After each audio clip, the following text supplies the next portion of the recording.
What's up guys, welcome to Half Man Half Tech. I'm your host Ben, and in about 6 days, the next Monday, Apple is expected to begin WWDC 2020. Now there's some information that we know about WWDC that has been added, and also with regards to the new iOS 14 software that is expected to come, and so this is a brief update on that. If it's your first time watching on this particular channel, make sure you hit subscribe down below so that you don't miss out on any of the latest content that we have for you. So WWDC is expected to kick off on the 22nd of June, and it's going to be an online event, and this is for the first time in the history of Apple that this will be held as an online event. Apple is expected to discuss its new iOS 14, iPadOS, watchOS, macOS, and the iPhone in brief, or some future iPhones that are to come out in brief. So Apple might also announce the change in the chip that is powering the MacBooks, so that will be a change from Intel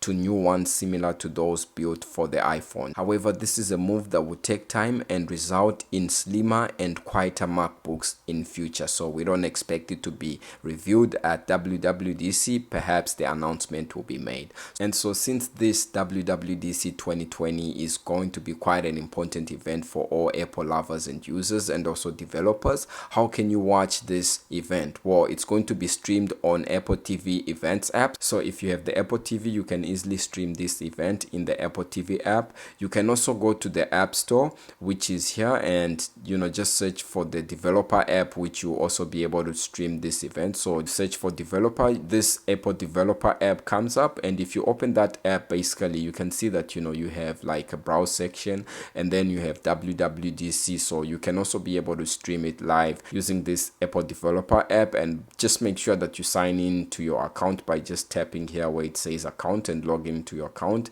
so that you can be able to stream WWDC. This event is also going to be streamed on YouTube. However, some events will remain exclusively on this Apple developer app, so it's quite an important app and very easy to download, and you just have to sign in with your Apple ID or your Apple developer account. Now, this is what we know so far about iOS 14, the changes that we expect and that are coming to the iPhone. First thing that we have to mention is that it's actually being said that all iOS 13 supported devices will be able to download iOS 14. So if you're worried or were keeping a hold on your older iPhone devices, don't worry, as so far as we know, all iOS 13 supported devices will be able to support iOS 14. Something new that's also coming to iOS 14, there's expected to be a change in the way the home screen layout is, so you'll be able to choose between this grid square layout, or at least view just like what we have on the Apple Watch. You'll also be able to customize your application and your widgets, so by just simply holding on and then customize,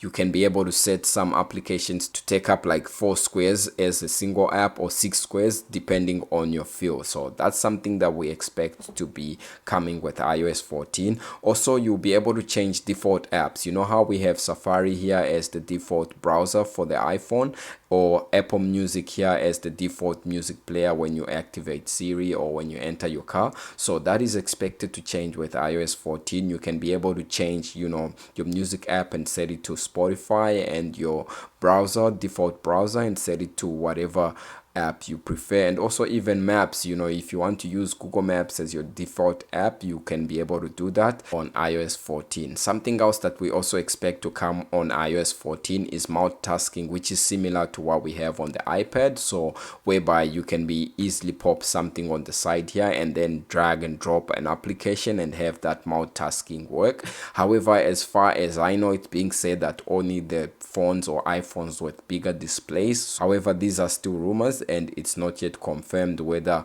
all iPhones will be supported or it will just be the iPhone 12 Pro Max or all iPhones with a bigger display. So if that comes, it will be great, and it will allow multitasking on the iPhone. Something else that's also expected to receive an upgrade or a boost is Safari for the iPhone and for the MacBook. So if you open Safari, you can see that it's very simple and very basic. So advanced features will be coming to Safari, allowing you to select specific text and translate that same text to a preferred language, whether you are connected to the internet or not. So that's something, and that is advanced translation. And also Apple Pencil support is expected to be announced for Safari on the iPhone, allowing you to add notes and put custom text. So if that comes, it will be great, and it will all be possible because of iOS 14. Something else that we of course expect to come with the new software is new wallpapers. So with specific applications, you'll be able to set certain wallpapers and